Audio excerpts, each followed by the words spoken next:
Hey y'all, welcome to Nat and Grace Revelations. This is Tarot Tia. This is a reading for Gemini. May or may not resonate. I do offer personal readings. The link to the site is in the description. Before I got started, for y'all, I was hearing she pretty much saying your dad is broke, is what I'm hearing. She pretty much saying your dad is broke.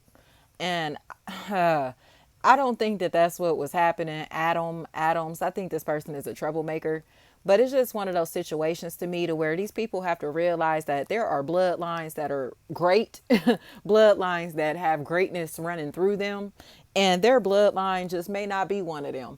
Okay, Jacksons is what I'm hearing. Their bloodline just may not be one of them. So it's like everybody in their family is talented or has a gift or has success. You get what I'm saying? Is happy, is thriving. Whatever this is, like it's like an entire family or social circle is they're all successful or all very attractive, very well known, very reputable people. So it's coming across to me. I keep hearing B Simone. It's like the ratchets are trying to come through and like mix and mingle in these same social circles with this family, in these environments, with this social circle, whatever, but they don't fit in because of how ratchet they are. So it's like, they don't have enough polish to themselves to be in these places, spaces, or environments. And when I say that, it's because of their behaviors, not necessarily just because of how they dress, how they talk, and things like that. It's because of their behaviors, and it seems like they do a lot of I don't know. It's almost like they have these antics that they use to try to manipulate people. So, and it really feels like through sexual energy, he said, she said type of behaviors. They play too much. You get what I'm saying? They're immature, and I think the immature are starting to realize that they're not attractive at all. They're not attractive at all. But it's their lifestyles and their mentalities that's causing them to look unattractive. So I think this is one of those situations to where the entire group is on the same page because everybody here is mature. Like everybody is mature, everybody's humble, everybody's grounded. You know what I mean? Like in spirituality or godliness, not necessarily in their humanity. And these people are too stuck in their humanity to comprehend what's going on here. Jazz, any form of jazz, they will not accept the fact that this is not a competition or that being overly sexual and all of that is really just not it. This ratchet energy is just not it. So it's almost like they keep taking this ratchet energy everywhere that they go, thinking that they the life of the party, when in reality it's like they just childish. They're just immature. So I think there's this sense of support, I guess, that's coming in. Dominique, because the Ratchets played themselves. Kayla, they played themselves. They showed their ass or asses.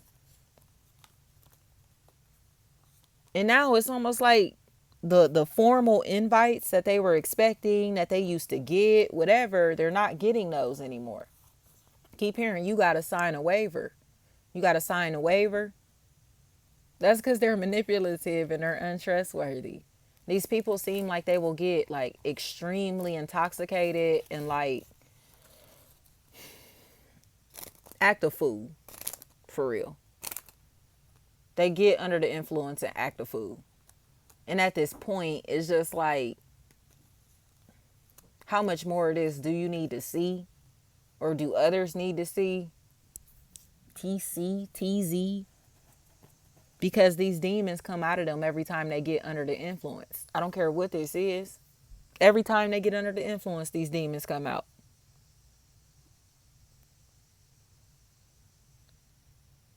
But at this point, like I said, the whole family is accepting this reality. Like,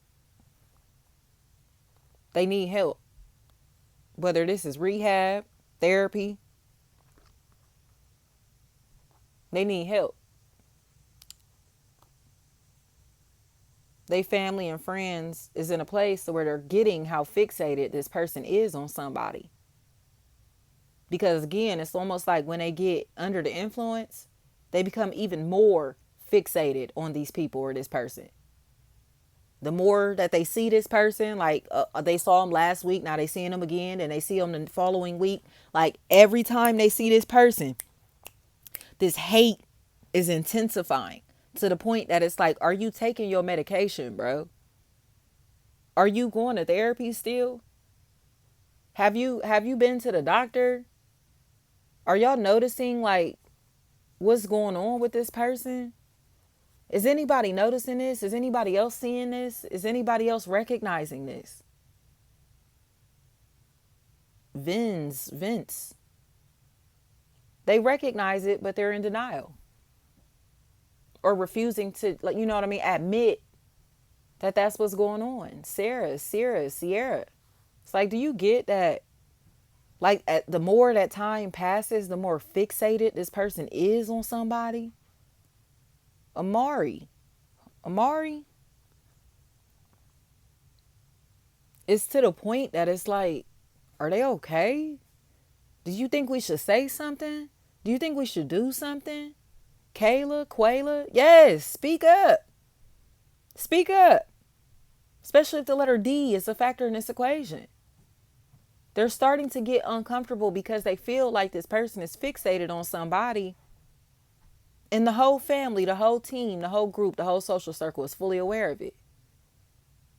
But there are some people that's a part of these teams, these families, these groups, these social circles who have been cool with the demon longer than others or another. So they don't want to say, hey, my brother's fucking crazy. Hey, my best friend is crazy. Hey, my sister's crazy. Hey, my mom or dad is crazy. Hey, my uncle or auntie is crazy. Hey, you get what I'm saying? My best friend is crazy. Like, they don't want to accept that. Mercedes is what I keep hearing. They do not want to accept that this person is turning into a psychopath. As it's getting more and more uncomfortable. Like, you got to accept the fact that this person has mental health issues that you cannot help them with. Do you see how fixated they are on somebody else's life? Lawrence, they need help. But this is like professional help. Like, don't let nobody wind up hurt or their property be damaged or they wind up in these fucked up situations just because this person can't control their rage. They're angry. Because they feel like they got left in the past of somebody's life. But they did because of their lifestyle. Toyas is what I'm hearing. They're like a cheater, a serial cheater, or just a horrible friend, a bad family member, disloyal.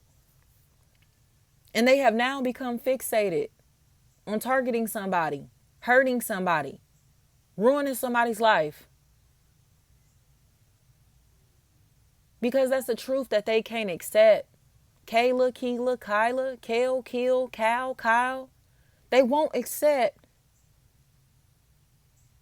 that they burn this bridge and somebody is not obligated to fool with them ever again. Tanisi. It's like nobody's obligated to talk to you. Nobody's obligated to be your friend. Nobody's obligated to fuck with you in any type of way. But they won't accept that. So they're targeting somebody because this person doesn't want to be their friend, doesn't care about fooling with them in no type of way, doesn't care about their opinions about them, doesn't care about them. So it's like Caroline, like, so you're going to like attack somebody because they don't want to fool with you? Jazz. Yes. And they peers have been fully aware that this person was a stalker, was harassing this person, was doing all of this weird shit. Shayana, they were fully aware that they were doing all this weird shit. But they didn't want to say anything because this is their family member or friend. But now, Davis, now they feel like this person is getting carried away because they don't think that anybody is going to tell on them. So they have been stalking somebody. Kim. They've been stalking somebody along with other people. Robbins, Malik. And they're going to get killed. Kira. They're going to get killed. Marley is what I'm hearing. So when these people die, it's like ain't many tears to shed in this situation. Tonisha, there aren't tears to shed in this situation. They getting killed because they stalking and harassing somebody. Deshaun, they're going to die because they're predators and stalking and harassing somebody. And everybody that was fully aware that this person was doing it turned a blind eye to it. Kiera. So now they get to grieve this individual.